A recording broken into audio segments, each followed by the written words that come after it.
Welcome to today's episode of Heard and Seen Around. I am Rajesh Karipurath. This is my take on macroeconomic and geoeconomic data points, which I find interesting. I hope you enjoy watching it as much as I enjoyed curating it. Cheers. Deflation, the rare moment when prices fall and everyone panics anyway. GDP, a country's way of saying we're growing without specifying for whom. Monetary policy, the art of moving interest rates and hoping behavior follows. Quantitative easing, printing money politely. Quantitative tightening, unprinting money nervously. Oil shocks don't travel, they invoice. Asia is getting billed through three channels: prices, debt, and scarcity. Fuel prices are exploding. Myanmar nearly at 100% plus.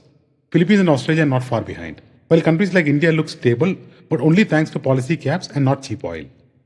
Meanwhile, stockpiles tell a harsher story. Japan has months of cover, India barely weeks. That's a real risk. When buffers are thin, inflation gets loud and growth gets quiet. Add rising import bills and weaker currencies, and suddenly this isn't a Middle East conflict, it's Asia's balance sheet problem. 3 years. From $28 billion to $852 billion. That's not growth, it's a valuation jailbreak.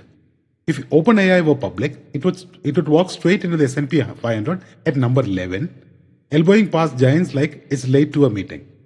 So what's driving this? Not profits, but promise.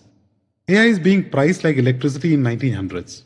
Everywhere, inevitable and currently overestimated in the short run. The risk? Expectations are compounding faster than revenues. The opportunity? Whoever monetizes first justifies the madness. Markets this year look like a macro textbook with attitude. Oil up 80% plus, volatility screaming higher. Basically inflation is having a great year. Commodities and energy are doing the heavy lifting, while equities down, tired, and questioning life choices. Big tech's off double digits, crypto's taken a proper hit, and bonds are doing their best impression of a sleeping cat, barely moving. This is classic late cycle behavior. Real assets outperform, financial assets sulk. Translation: liquidity is tighter and growth is being politely shown the exit. 4 straight monthly declines in the Nifty, rare, uncomfortable, and historically profitable. Data shows when markets fall this consistently, they are not breaking, they are resetting expectations. Past instances saw deeper cuts, yes, but also stronger rebounds. Roughly 12% in 3 months and up to 40% over a year. March 2026 15% drop isn't extreme yet, which means either one last shakeout or we are already in the early stages of a base. Markets like elastic bands snap hardest after being stretched the longest. India's tax system has a blockbuster pending. 38 lakh crores in unrealized dues. And here's the twist. Over half isn't even disputed. Direct taxes are leading the charge, especially income tax. Growth is strong but collections not keeping pace. So this isn't about enforcement complexity alone, it's execution lag. When 44% is stuck in litigation, fine, but what explains the rest? Just sitting there? In simple terms, the government's balance sheet looks healthier than its cash flow.